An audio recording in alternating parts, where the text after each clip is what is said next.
nós vamos dar início agora ao grande debate. Roda. Vamos lá, Tomé Abduch, nosso convidado, vai debater com Gabriela Prioli, que está conosco aqui todos os dias. O Caio Coppola continua se recuperando, ele em breve estará com a gente, está se recuperando de um problema de saúde, né? E a CNN entendeu que seria melhor que o Caio Coppola ficasse totalmente recuperado para estar conosco aqui debatendo, conversando.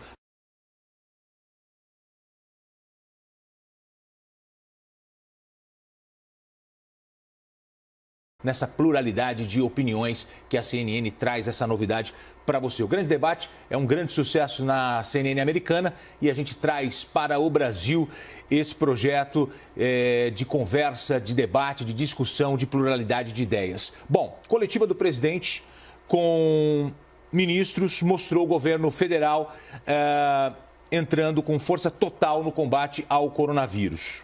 Pois bem, as perguntas que surgem. As autoridades deveriam ter esperado mesmo para saber o tamanho do problema, para não causar pânico na população, ou entrou com seriedade tarde demais e não deu relevância a um tema importante? Deixo esse questionamento para os nossos debatedores. Começo com você, Gabriela Prioli. Bom dia, Gotino. Bom dia, Tomé. Pois é, Gotino, eu acho que o governo brasileiro demorou. Demorou porque, se a gente for pensar, fazer aí uma linha do tempo, a gente tem o primeiro caso de coronavírus diagnosticado no dia 25 de fevereiro de 2020. No dia 11 de fevereiro de 2020, a gente já tem a OMS declarando uma pandemia de escala global. No dia 12 de fevereiro, o presidente faz uma live com o seu ministro da Saúde, Luiz Henrique Mandetta. Nessa oportunidade, pareceu que a gente ia já começar a se preocupar um pouco mais com o coronavírus, já que o presidente, obedecendo a recomendação do ministro, fala que deveriam ser evitadas as aglomerações, eles já estavam usando a máscara, mas aí a gente começa a ter aqueles sinais trocados. Então, a participação do presidente Jair Bolsonaro nas manifestações do dia 15, as falas recorrentes do presidente Jair Bolsonaro no sentido de minimizar o impacto do coronavírus. E aí, embora a gente tenha, então, a declaração da pandemia no dia 11 de março, só no dia 18 de março é que o governo faz uma coletiva com autoridades para a gente explicar medidas mais efetivas em relação ao coronavírus. E isso é particularmente relevante porque as evidências têm mostrado que quanto mais rápida é a reação dos governos, mais tênue é a curva de disseminação do coronavírus e isso, consequentemente, provoca um impacto menos significativo para a saúde e para a economia. Eu tenho acompanhado os economistas brasileiros já há muitos dias falando da necessidade de que fossem discutidas medidas econômicas para a gente poder liberar recursos para a saúde e também para socorrer a população mais vulnerável, que vai ser afetada de forma grave por essa pandemia que a gente está enfrentando. Então, na minha opinião, sem dúvida nenhuma, o governo demorou para agir. Tomé Abduch, os seus argumentos iniciais, por favor. Bom dia a todos. Bom dia. Eu já tenho argumentos um pouco diversos. Eu acredito que sim, o governo está tomando uma posição rápida e efetiva em relação ao problema do coronavírus. Me impressionou muito a questão do antigo presidencialismo de coalizão, onde nós tínhamos ali políticos ocupando cargos de ministérios e hoje a gente percebe a seriedade que nós temos dos nossos ministros. Ontem foi uma tarde, eu acho, de grande responsabilidade para o governo, onde eles colocaram todas as medidas econômicas, financeiras, de saúde, que estão sendo tomadas para que a gente possa combater o coronavírus. Eu acredito que o presidente Jair Bolsonaro está, sim, muito preocupado. Ele não foi quem convocou as manifestações do último dia 15, ele simplesmente apoiou as manifestações. É importante deixar isso muito claro, porque as pessoas distorcem isso. Essas manifestações elas foram chamadas pelos grupos já há meses atrás, ele apoiou e no momento que ele percebeu que o coronavírus ia se difundir, ele pediu de maneira clara que se cancelassem as manifestações. É importante colocar também, ele não participou das manifestações, ele passou pela manifestação e se sentiu no direito de cumprimentar as pessoas que lá estavam por livre e espontânea vontade, mesmo sabendo que os grupos haviam desmarcado. Então eu acredito que o governo sim está tomando um papel importante, a gente já vê as ruas vazias, os hospitais no Brasil inteiro, o sistema SUS hoje está em todo o país, nós sabemos que a gente tem condição sim de combater isso com muita seriedade e eu vejo uma postura séria do governo para isso. Depois dos argumentos iniciais, a gente começa o debate. Nos argumentos iniciais, não há a interferência, a intervenção de nenhum dos debatedores. Agora sim, a gente pode conversar aqui, nós três. Começo agora com você, Gabriela Prioli, por favor. Obrigada, Gotino. Então, a pergunta não foi se o governo agiu agora, a pergunta foi se o governo demorou para agir. E aí o ponto é, sim, ele demorou.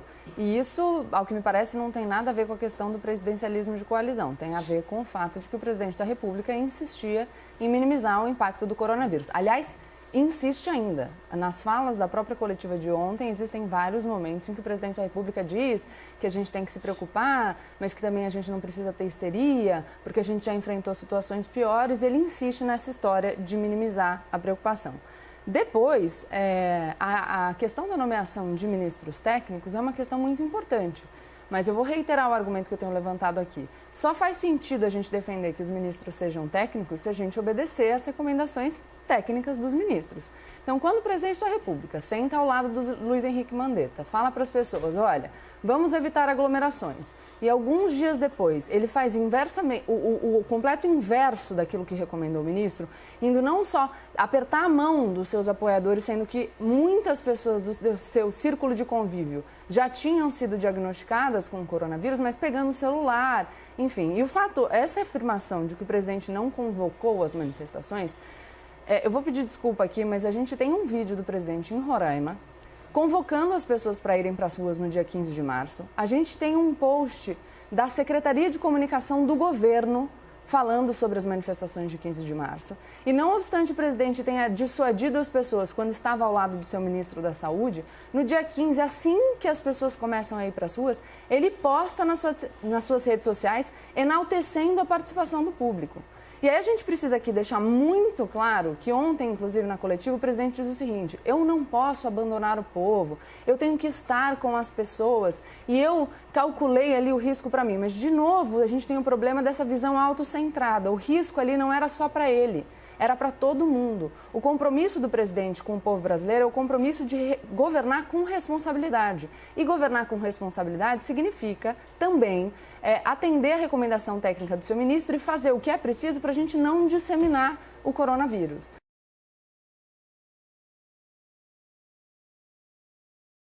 Então, enfim, o governo demorou para agir, tem minimizado o impacto do coronavírus. Ainda bem que a gente teve ontem, finalmente, uma coletiva para anunciar algumas medidas. Então, é algo positivo que a gente deve comemorar, mas a gente não pode esquecer o que aconteceu e nem tentar minimizar o impacto da conduta do presidente até agora. Tomé Abduch.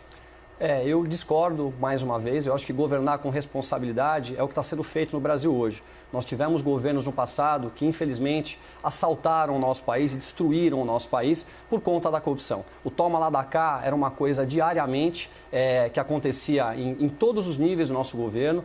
Deixo claro aqui que nós temos que defender muito as nossas instituições, mas as pessoas que estavam lá, sim, fizeram muito mal ao nosso país. A partir do momento que o presidente entra com outro tipo de postura, e digo aqui que nem sempre ele tem a melhor forma de colocar as coisas, mas o conteúdo dele, ele é muito nobre para o nosso país. Eu tenho certeza que a forma de governar com as pessoas sérias que estão lá, com a corrupção que diminuiu muito depois do que nós estamos vendo aí nos últimos anos, com um país que está crescendo e com pessoas preparadas, está trazendo o Brasil de volta para as mãos das pessoas de bem. Nesse momento, eu acho que as nossas discussões deviam estar focadas em como nós defendemos nosso país do coronavírus e não a polarização de direita e esquerda. Eu acredito que o nosso país tem condição, sim, de sair dessa doença terrível. As medidas estão sendo tomadas. Eu fiquei muito admirado com as posturas do nosso ministro Mandetta, do nosso ministro Paulo Guedes, também em relação à preocupação com as pessoas mais pobres, liberando aí um valor para que as pessoas possam se manter em casa e possam se alimentar. E outras medidas que foram tomadas, como a antecipação do abono salarial, a antecipação do 13º salário, a ampliação do benefício da Bolsa Família e outras medidas. Nós estamos no caminho certo e nós vamos vencer essa doença sim. E como é que você vê a análise da Gabriela Prioli quando o presidente não segue as recomendações feitas pelo próprio ministro, no caso o ministro da Saúde? Olha, nós não precisamos concordar com tudo. Eu, no meu ponto de vista, acho que o presidente sim errou de estar indo ali para cumprimentar as pessoas. Esse é o meu ponto de vista, não teria feito dessa forma, mas eu também acho que isso não é um fim de mundo para dizerem que vão pedir o impeachment do presidente ou que ele não está dando a devida atenção para que a gente possa acabar com essa pandemia. Ele se viu ali passando, como ele já comentou de manhã, do lado de dentro do palácio, do lado de dentro das grades, ele viu as pessoas lá de livre, espontânea vontade e ele foi até lá para poder prestigiá-las. No meu ponto de vista, o presidente errou sim, mas eu não acho que isso é nada que o desabone nesse momento. Gabriela Prioli, ontem nós tivemos um segundo pedido de impeachment do presidente e muito em decorrência de tudo isso que vem acontecendo no coronavírus. Não há um certo exagero nisso? O que você pensa desse tema? Eu não acho que é um certo exagero. Eu acho que, na verdade, a gente tem que parar de tentar minimizar os impactos dos erros do presidente. Agora, se é o caso de impeachment ou não, como eu já falei aqui, a questão do impeachment é muito mais um juízo político do que um juízo jurídico. Então, a gente precisa esperar aí a reação do Congresso a esses pedidos. O que eu gostaria de ressaltar é o seguinte: se falar dos governos anteriores impedisse a disseminação do coronavírus, a gente no Brasil não teria que se preocupar com essa doença, porque é impressionante como toda vez que a gente traz um tema atual, que a gente estava discutindo, a pergunta que foi proposta era se o governo hoje, em 2020, demorou para agir em relação ao coronavírus, e a retórica é sempre no sentido de tergiversar e levar para uma comparação com os governos anteriores, falando de responsabilidade de gestões que já acabaram. A gente precisa discutir a gestão agora. E aí isso é muito curioso, porque depois dessa fala, que justamente faz a contraposição entre o governo atual e os governos anteriores, eu ouço que a discussão deveria estar focada no coronavírus e não se dividir nessa polarização. É justamente isso que eu estou propondo. Então, que a gente analise a conduta do governo agora, sem a gente ficar voltando para no passado a gente tinha, no passado a gente tinha. Tá bom, a gente tinha. Eu estou saudando a mandioca. Acho uma das maiores conquistas do Brasil. E aí o presidente Jair Bolsonaro foi eleito em 2018 para a gente ter uma gestão responsável. Então agora o que se espera do presidente da República é que ele demonstre responsabilidade, que ele obedeça aos seus técnicos. Então, é boa a notícia da coletiva de ontem? É boa. Podemos analisar as medidas que foram anunciadas? Claro que sim, espero que nós façamos isso agora nos próximos tópicos do debate. Mas não vai adiantar nada a gente ficar passando a mão na cabeça do governo e sempre levando a discussão justamente para a polarização quando a gente faz a contraposição com gestões anteriores. A gente precisa analisar o tema atual. A mesma pergunta eu faço para o Tomé Abduch. Ontem um segundo pedido de impeachment em decorrência do coronavírus, essa crise da saúde, esse pedido pertinente ou absurdo? Eu acho esse pedido um absurdo. Ele está governando, ele está fazendo as coisas andarem, o país está melhorando. O coronavírus é um problema mundial, não é um problema do Brasil. Então eu acho esse pedido de impeachment realmente descabível neste momento. Eu queria só poder fazer algumas colocações aqui da Gabriela, que diz o seguinte: no passado a questão não é polarização de direita e esquerda. É nesse aspecto que eu acho que nós devemos parar com isso e pensar no coronavírus. Mas nós temos sim um problema muito sério que vem do passado, a partir do momento que os governos passados, independente se for um governo de direita ou de esquerda, eles tiveram atitudes no nosso país que fizeram com que o nosso sistema de saúde público chegasse no ponto que chegou. Em vez de nós investirmos dinheiro em estádios de futebol, que foi feito, e a gente sabe a corrupção que foi gerada disso, nós tivéssemos esse mesmo capital investido em saneamento básico, em escolas e em saúde, pode ser que a gente enfrentasse neste momento de uma maneira muito mais fácil esse problema que nós estamos vivendo. Gabriela? Eu vou aproveitar a deixa do sistema de saúde, acho que para fazer uma transição para as medidas que foram anunciadas ontem, principalmente na área econômica. Então, acho interessante que se tenha anunciado que medidas serão adotadas para a gente. Então, a decretação do estado de calamidade, para que a gente tenha liberdade fiscal para poder implementar medidas para financiar o sistema público de saúde e também medidas para a gente poder atender a população mais vulnerável, inclusive pensando nas pessoas que são trabalhadores informais, né, que não têm as garantias da CLT, e aí também auxílio para as empresas desde que sejam mantidas as relações de emprego. Então, acho uma boa sinalização, acho que a gente está no caminho certo. Outras medidas que foram anunciadas têm questões relacionadas ao direito do consumidor, então como que a gente vai impedir que preços abusivos sejam cobrados por produtos específicos. E aí eu acho muito interessante essa análise, porque vejam que a gente está falando o seguinte: Sistema Único de Saúde Universal, que é um sistema proporcionado para as pessoas pelo Estado. A gente está falando de auxílio econômico para as empresas, que é também uma intervenção do Estado na economia. A gente está falando de programas assistenciais para a população vulnerável, também uma atuação do Estado. A gente está falando de uma regulação aí de preços abusivos, também uma questão do Estado interferindo. E isso é importante porque eu acho que uma coisa que ficou muito simplificada na polarização direita e esquerda foi essa análise sobre o papel do Estado na economia. E aí eu entendo que as pessoas estivessem muito frustradas porque a gente estava experimentando, assistindo um Estado inchado e ineficiente. Mas agora, quando a gente está numa situação de crise, a gente percebe que todo mundo chama pelo auxílio do Estado. Então a gente verifica que quando a gente constata que o Estado está sendo ineficiente, a solução não é destruir o Estado, mas é fazer com que o Estado seja cada vez mais eficiente. Eu não acredito no que eu ouvi. Não acredito no que eu ouvi, não pode ser verdade isso que eu escutei agora. E aí já, partindo agora, a gente estava falando de responsabilidade das gestões, né, sempre voltando para o passado, eu quero propor uma análise aqui.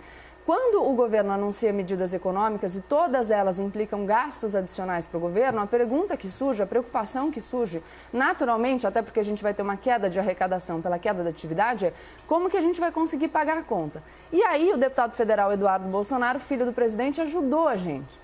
Porque aí, no fim do dia, ele resolveu arrumar uma briga com a China, que é o principal parceiro comercial do Brasil. Quer dizer, se isso é responsabilidade na gestão, eu não sei o que é irresponsabilidade. Daqui a pouco a gente vai falar sobre esse atrito diplomático, mas agora eu passo a palavra para o Tomé Abduch. Olha, é importante a gente salientar que o filho do presidente não é o presidente da República. Nós temos que separar muito bem as coisas, né? Isso está muito vinculado, tudo que os filhos dele falam, que muitas vezes nós sabemos que não é falado da melhor forma, acaba rebatendo no presidente da República. Vamos pensar no presidente, nas posturas que o presidente está tendo. E eu queria também aqui jogar um pouco a bola no colo do Congresso Nacional e pedir que a gente, para poder passar essa crise, nós já estamos tendo o coronavírus, nós sabemos que isso vai ser muito devastador no nosso país e para que a gente possa sair dessa crise, nós precisamos aprovar as importantes reformas que estão aí. Já tem muita coisa no colo do Congresso Nacional, o Pacto Federativo, entre outras importantes reformas que estão chegando. Eu acho que é esse momento que nós vamos ter que ver a força do nosso Congresso Nacional de trabalhar e trazer essas importantes reformas para quando passar o coronavírus o Brasil possa voltar a crescer. Muito bem, eu vou mostrar uma imagem agora para vocês. Ontem, panelaço novamente, 8h30 da noite, panelaço contra o governo, contra o presidente Jair Bolsonaro. 9 horas da noite, um outro panelaço aí com pessoas a favor do presidente da República, Jair Bolsonaro. Aí as imagens, várias regiões do Brasil, em diferentes classes sociais, apoiando e também sendo contra o atual governo. Eu coloco esse tema na mesa porque tem relação com o coronavírus. Inclusive, esses panelaços começaram agora em meio a esta crise, em meio a este problema vivido no mundo, essa pandemia. E aí, aqui no Brasil, a gente tem essa situação dos panelaços agora acontecendo no período da noite. Gabriela Prioli. Gotino, o que a gente viu nesses últimos dias foi que a conduta do presidente Jair Bolsonaro foi capaz de gerar um racha na base que apoia o presidente.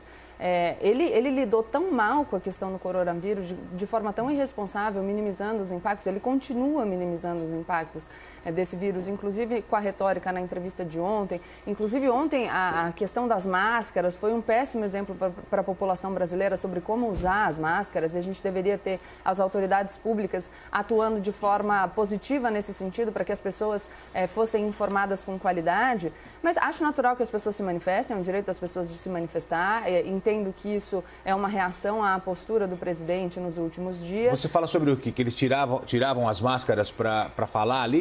Gotino, então, primeiro, eles disseram que estavam usando as máscaras não porque estavam contaminados, mas porque eles tinham tido contato com o general Heleno, Bento de Albuquerque, só que em alguns momentos eles tiram as máscaras, em outros momentos eles falam com a mão na máscara, na parte dianteira da máscara. Se a gente fala que a principal forma de contágio, por isso a instrução para lavar sempre muito bem as mãos, é justamente esse contato, se eu pego a mão suja e coloco na parte anterior da máscara, eu naturalmente estou acabando com toda a proteção que a máscara proporciona, porque ela, na verdade, proporciona uma proteção para a pessoa com quem eu estou me relacionando, com quem eu estou conversando, e não tanto a pessoa que está usando a máscara. Essa questão dos panelaços também é muito importante, aí trazendo a fala do Tomé sobre a polarização política, porque a gente pode analisar que o presidente da República incentiva essa polarização quando ele usa uma coletiva para tratar de um tema sério como o coronavírus, justamente para falar dos panelaços e não só defender a liberdade de manifestação, mas fazer aí uma defesa dos panelaços que seriam feitos a favor dele. Então, acho que se o Tomé, enfim, é contra a polarização política nesse momento, ele deve criticar a fala do presidente no sentido de convocar as pessoas para essas manifestações. Eu quero fazer um ponto que acho que é fundamental. O Tomé falou sobre a importância do Congresso Nacional e eu queria reiterar isso. Nesse momento, acho fundamental a gente ressaltar a importância do Congresso Nacional, mas a importância da gente conseguir achar uma maneira do Congresso Nacional continuar funcionando, não para tratar de reformas. Porque quando a gente fala de reformas estruturais, a gente está basicamente falando de projetos que têm impactos de médio e longo prazo. O que a gente precisa agora é do Congresso Federal funcionando para que a gente possa aprovar medidas atuais e emergenciais para poder socorrer a população nesse momento. Então, esse é o momento não da gente falar em reformas estruturais. É claro que a gente não precisa abandonar essa ideia, mas isso são coisas que têm impactos mais para frente. O que a gente precisa agora é resolver o nosso problema iminente. É hoje, não é amanhã. Não, nada a ver, irmão. Tomé Abduch, a sua visão agora sobre os panelaços que ocorreram ontem contra o governo e a favor do governo. Olha, eu acredito que não é momento de nós fazermos panelaços, mas eu queria passar um pouco a minha visão do que eu entendi daquilo. Ontem, quando estava havendo o pronunciamento do presidente, nós percebemos que as perguntas, em vez de serem voltadas para a questão da pandemia que está acontecendo, eram sempre voltadas para questões pessoais do presidente. A grande pergunta da mídia que ali estava eram perguntas pessoais de ataque ao presidente para colocar ele em saia justa. Sobre o panelaço, o que eu entendo que foi a grande desconforto do nosso presidente foi que a grande mídia divulgou o panelaço das 8h30 da noite, que era contra o governo, e nada se falou em relação ao mesmo panelaço que iria acontecer às 9h da noite. Então, essa questão dessa falta de equilíbrio e falta de clareza, sempre mostrando o que é conveniente, é o que deixou o presidente desconfortável. Você acredita, então, que havia a necessidade da divulgação do panelaço a favor? Eu acho que se há divulgação por uma grande mídia de um panelaço contra e vai existir o panelaço a favor, deve ser divulgado pela mídia as duas coisas. A mídia serve para passar informação e não para direcionar de acordo com a sua vontade ou com a sua ideologia. Mas isso cabe ao presidente? Eu acho que no momento que se faz perguntas a ele em relação ao panelaço, e ele deve se explicar em relação a isso. Esse foi o ponto de vista que ele passou e eu concordo com o ponto de vista desse. Apesar de achar o panelaço totalmente errado nesse momento, eu acho que nós deveríamos agora, o povo brasileiro unido, estarmos cantando juntos o hino nacional e rezando pelas nossas pessoas e porque nós vamos passar. E não estar fazendo panelaços. Mas eu achei que a postura do presidente em se colocar, ela foi positiva sim. Agora, a gente tem o panelaço, a gente ouvia muito falar na Argentina, nas manifestações. O Brasil também, nos últimos anos, inclusive na época do governo Dilma, começou a ter o panelaço. Só que o panelaço é um protesto, é contra algo. E aí ontem a gente teve um panelaço contra e um panelaço a favor. Isso não deixa de ser uma novidade, não, Gabriela Prioli? Eu acho que não é necessariamente uma novidade, é uma novidade assim no cenário geral, mas a gente já tem visto aí várias manifestações a favor do governo, né? Isso começa a ser defendido com muita ênfase desde o início do governo Jair Bolsonaro, inclusive com críticas de pessoas que apoiaram o presidente durante as eleições. Dou o exemplo aqui da Janaína Pascoal, que sempre falou que era contra manifestações a favor do governo, porque isso não fazia o menor sentido. No geral, as manifestações eram contra o governo. Eu quero fazer uma proposta, Gotino. Eu achei interessante porque a gente aqui tem uma questão de parâmetro para julgar as ações de pessoas diferentes. Eu percebo uma fala muito crítica em relação àquilo que a imprensa veicula sobre os panelaços. Percebo aqui uma manifestação muito crítica em relação às perguntas formuladas pelos jornalistas. Então, a gente exige muito da imprensa no geral, dos jornalistas que participaram da coletiva especificamente, mas aí quando a gente fala sobre o presidente da República, a gente acaba usando um parâmetro mais baixo. E aí é essa reflexão que eu me permito suscitar aqui. Será que a gente deve exigir menos responsabilidade do presidente da República do que a gente exige da mídia ou de um jornalista? E ao fazer isso, então, quando a gente diz que a mídia é irresponsável porque acaba atacando o presidente de forma pessoal, que a mídia é irresponsável porque faz as perguntas mal feitas, a gente exige muito do jornalismo. Mas aí, ao mesmo tempo, quando a gente fala do presidente Jair Bolsonaro, durante uma pandemia, contrariando a ordem do seu ministro, ter ido apertar a mão dos seus apoiadores, a gente faz, então, mas é que ele tem que estar lá com o povo. Poxa vida, será que... E aí eu penso que vindo de um apoiador do presidente, será que a gente não deveria exigir mais do presidente da República? O que a gente está partindo do princípio que ele pode entregar tão pouco para a nação? Tomé Abduch? Olha, é importante deixar claro que eu não sou um apoiador do presidente. Eu sou um apoiador das medidas propositivas desse novo governo e das medidas que estão dando certo para o Brasil acontecer. Então, eu queria tirar totalmente essa colocação que foi colocada de que eu sou um apoiador do presidente. Estarei apoiando, sim, esse novo governo, enquanto ele estiver tomando medidas a favor do Brasil. E eu entendo que ele fará isso até o final, pois as posturas até agora mostram que isso está acontecendo na esfera ministerial. Nós não temos um caso de corrupção na esfera ministerial. Percebemos ontem a grande qualidade dos nossos ministros. Eu fiquei admirado com a postura do Mandetta, com a postura do Paulo Guedes, com a postura do Moro, com a postura de todos e com a grande preocupação. Nós estamos tomando, sim, as medidas na hora certa. A minha vontade, inclusive disse aqui ontem, nesse mesmo programa, que seria fecharmos o transporte público de imediato. Mas não parei para pensar que pessoas que trabalham na área de saúde precisam se locomover para lá e para cá, as coisas precisam chegar. Então, a decisão de parar tudo de uma vez, ela é uma decisão muito delicada quando você passa a avaliar de uma maneira um pouco mais ampla e não de uma maneira micro. Eu acho que as coisas estão, sim, sendo tomadas. Coloco aqui também como um cuidado especial da Gabriela, que é importante, sim, a gente cobrar o nosso presidente. Temos que cobrá-lo, sim, tem que ter posturas que realmente sejam a favor do Brasil. Não concordei pelo fato de ele estar indo ali cumprimentar as pessoas. Achei, sim, que a coisa não é tão grande quanto parece, mas não teria feito daquela forma. Mas eu faço, sim, uma crítica à imprensa. No momento que nós temos tantas coisas necessárias para informarmos a população neste momento, em relação à higiene pessoal, o que acontecerá com o país nos próximos dias, perguntarmos qual a experiência que nós tiramos com os outros países, o que a gente imagina que será a curva do Brasil pelo que já foi feito até agora. Tem muita pergunta construtiva de informação. E neste momento, eles colocam perguntas que são diretivas ao presidente e às posturas dele. Então, a minha crítica é nesse sentido. Olha, a gente vai entrar agora num outro tema que tem relação também nesse atrito diplomático.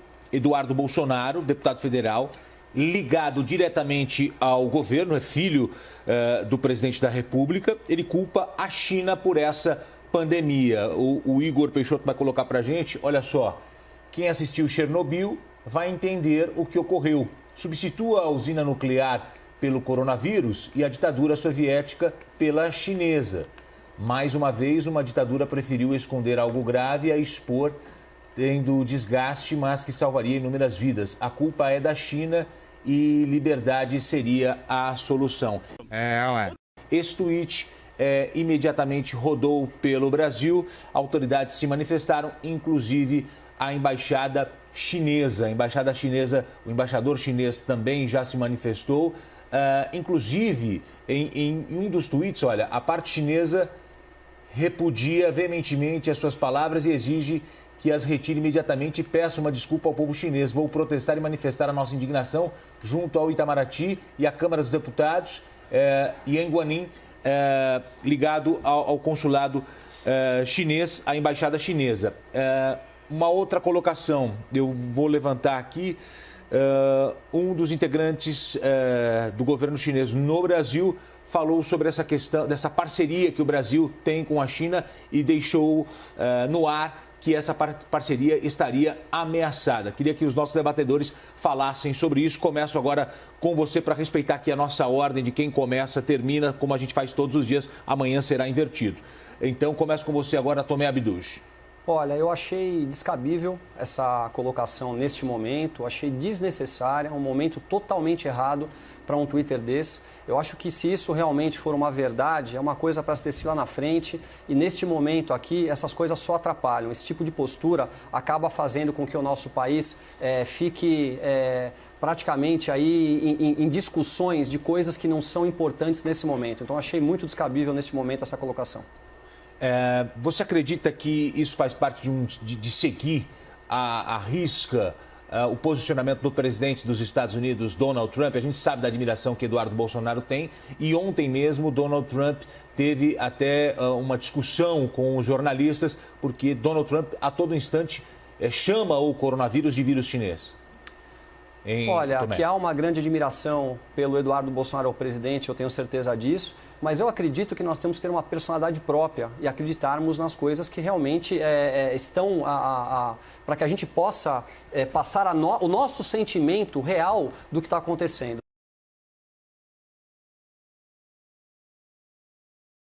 Se ele está fazendo isso seguindo o presidente Trump tem muitas coisas boas, mas tem muitas coisas também que, no meu ponto de vista, são desnecessárias. Eu acho que esse ponto de vista de seguir uma pessoa em tudo que ele faz, a gente acaba se polarizando, sendo ou de extrema esquerda ou de extrema direita. E tudo que é extremismo, no meu ponto de vista, é desnecessário. Nós temos que trabalhar pelo equilíbrio. Gabriela Prioli, a sua visão sobre este, digamos, atrito diplomático?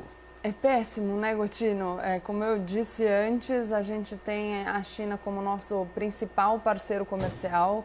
A balança comercial superavitária em 30 bilhões. O que a gente não precisa agora é arrumar uma briga com a China. E aí, acho sim que tem um alinhamento automático com a postura do presidente dos Estados Unidos, Donald Trump. A gente só precisa começar a pensar que, enfim, o apreço ao presidente americano deve vir depois dos interesses do Brasil, principalmente se você é um deputado federal eleito pela população. Mas eu acho que a gente não pode esquecer que essas conjecturas sobre um vírus que está relacionado a questões econômicas, ela não fica restrita aí ao Eduardo Bolsonaro, embora ele tenha se manifestado publicamente de forma mais explícita. Aliás, eu queria chamar a atenção para um ponto sobre a coletiva de ontem. A gente percebeu, além do presidente da República, outras 9 autoridades participaram dessa coletiva sobre o coronavírus, mas a gente pode notar que os ministros que estavam presentes não eram os ministros do que já se convencionou chamar de a ala ideológica do governo. Não, nada a ver, irmão. Uma ausência que eu notei particularmente foi a ausência do ministro das Relações Exteriores, Ernesto Araújo, que é um ministro da ala ideológica. E eu acho que isso é particularmente expressivo, porque a gente está falando de uma pandemia e, portanto, faria sentido que nós tivéssemos a presença do Ernesto Araújo na coletiva, e principalmente porque foi o Ernesto Araújo quem substituiu o presidente da República na reunião entre líderes sul-americanos sobre o coronavírus.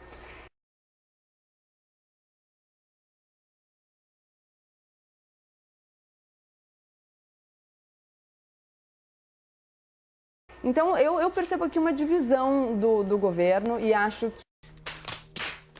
que o deputado Eduardo Bolsonaro acabou se manifestando aí mais alinhado a essa ala ideológica e com certeza é uma situação muito ruim para o Brasil, em que inclusive ensejou aí o pedido de desculpas do presidente da Câmara, o Rodrigo Maia. Mas quando a gente fala desse alinhamento Trump-Bolsonaro, eu queria colocar para vocês, não dá a impressão, vocês que são muito bem informados e vocês podem avaliar bem isso, não dá a impressão que Donald Trump hoje está muito mais preocupado com o coronavírus do que o presidente brasileiro Jair Bolsonaro? Ontem, na coletiva, Jair Bolsonaro disse que o Brasil já passou por coisa pior, vai enfrentar o coronavírus, vai passar por isso. Já Donald Trump fez uma outra declaração, dizendo que o maior problema da humanidade depois da Segunda Guerra Mundial, o maior desafio humano depois da Segunda Guerra Mundial. Queria que vocês falassem sobre isso, Tomé.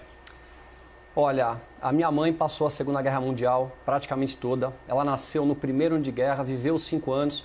E eu conversando com ela, ela me disse que realmente o que nós vamos passar agora vai ser praticamente o que ela passou na guerra. Pessoas morrendo, mas lá ela podia ver de onde vinha o ataque. Ela viu os bombardeiros chegando, os mísseis caindo, e nesse momento é um ataque invisível, que nós não sabemos onde ver. Eu acho que nós vamos passar, assim, um momento muito difícil, com certeza o pior que nós já passamos na história brasileira. Nós tivemos aí muitos casos de problemas financeiros, mas esse problema de nós podemos perder entes queridos é um problema muito sério. Eu acho que a devida seriedade a esse problema deve ser dada sim. Acredito que o governo, neste momento, está tomando as medidas cabíveis, sim, para poder conter o coronavírus. E agora nós precisamos unir o Brasil e cada um de nós poder ajudar os seus entes queridos e o povo brasileiro para que a gente saia dessa com a menor perda possível. Você acha que existe diferença de preocupação entre os presidentes ou não? Olha, eu acho que há um certo cuidado quando a gente passa o pânico geral dentro de uma nação, né? A gente percebeu, eu tive há 2 dias atrás indo no supermercado fazer compra, num grande supermercado, e eu já vi as prateleiras vazias. Então é difícil a posição de um presidente de você ou colocar de uma maneira muito efetiva ou colocar de uma maneira mais branda. Eu percebo que o presidente está colocando as coisas de uma maneira no meio do caminho, entendendo e tomando as posturas cabíveis para que a coisa não possa se espalhar com a rapidez que a gente não gostaria. Existe essa diferenciação, Gabriela Prioli? Com certeza. Eu acho que, embora o presidente Donald Trump tenha adotado também no início uma postura de, enfim, mais desacreditando o vírus e a relevância da questão, ele obviamente mudou de comportamento e agora tem tratado o coronavírus com a gravidade que isso merece. Aqui acho importante a gente ressaltar que passar pânico para a população é diferente de tratar a questão com a seriedade necessária. E aí, para a gente tratar a questão com a seriedade sem passar pânico para a população, a melhor alternativa é a gente se alicerçar no corpo técnico de ministros. Então, se o presidente Jair Bolsonaro cumprisse à risca as determinações do seu ministro da Saúde, em vez de passar sinais aí trocados em relação ao que a área técnica comunica, a gente com certeza estaria muito melhor. Então vejo que o presidente Donald Trump no começo adota também essa retórica de minimizar o problema, mas aí depois de algum tempo ele já muda radicalmente. Agora a gente tem o presidente Donald Trump falando com a população e comunicando a gravidade do problema. Ao passo que aqui no Brasil a gente ainda tem o presidente Jair Bolsonaro minimizando os impactos da pandemia, o que é extremamente prejudicial, porque como, enfim, líder do governo, como o chefe da nação, ele serve de exemplo para a população e a gente deveria poder contar com ele para comunicar a situação da forma devida para que as pessoas pudessem saber como agir e o que fazer, justamente, inclusive, para que a gente não tivesse essa situação de difusão do pânico indevida.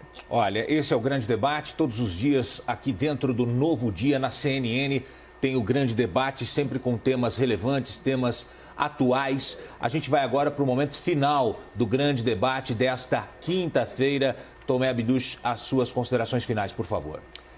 Como eu coloquei agora há pouco, eu acho que esse momento é um momento de grande união da nação brasileira. Nós vamos enfrentar uma questão muito séria e muito delicada. Eu ontem tenho família italiana, recebi a notícia que mais de 495 pessoas morreram na Itália somente ontem. E eu temo muito que isso possa chegar até aqui. Vamos cuidar agora das nossas famílias, das nossas casas, vamos se preocupar com a nossa higiene pessoal, vamos passar o conhecimento para as outras pessoas que eventualmente não têm esse conhecimento e tenho certeza que a união do povo brasileiro e a hora que nós passarmos isso aqui, nós sairemos mais fortes. Desejo a todos que realmente possam passar por essa dificuldade unidos e unidos, com certeza, seremos mais fortes. Obrigado, Tomé Abduch. Agora, Gabriela Prioli, as suas considerações finais. Gotino, eu acho que no cômputo geral o que a gente percebe é uma divisão do governo. Percebo agora os ministros, as áreas técnicas do governo, na segurança pública, na economia, na saúde, embora eu tenha considerações específicas sobre cada área, acho que a gente está falando no geral. Percebo os técnicos, então, adotando medidas propositivas e enfrentando a situação com a seriedade que ela demanda, mas ao mesmo tempo o presidente insiste numa retórica que minimiza os impactos da pandemia e numa retórica autocentrada, fazendo questão de incentivar manifestações em seu apoio e falando que ele deveria estar com o povo, ainda que isso contrariasse a ordem do ministro dele. Eu ontem analisei a coletiva e aí, como o presidente fala muito em lealdade ao povo brasileiro, eu tomei o cuidado de dar uma olhada no discurso de posse do presidente Jair Bolsonaro, porque, enfim, eu queria saber qual era o compromisso que ele tinha assumido com o povo brasileiro. E o que me pareceu é que o presidente está se esforçando para que nós possamos, daqui a algum tempo, falar sobre o governo dele, o que ele falou no discurso de posse sobre as gestões anteriores. E aqui eu abro aspas para o presidente da República, Jair Bolsonaro, no seu discurso de posse. A irresponsabilidade nos conduziu à maior crise ética, moral e econômica da nossa história. Eu estou saudando a mandioca. Obrigada. Essa é a Gabriela Prioli. Quero agradecer os nossos debatedores. Tomé Abduch, mais uma vez, muito obrigado pela presença. Obrigado, Gabriela Prioli. E lembrando que o Caio Coppola está ausente, a pedido até da própria CNN, para que ele fique em casa de repouso, está se recuperando.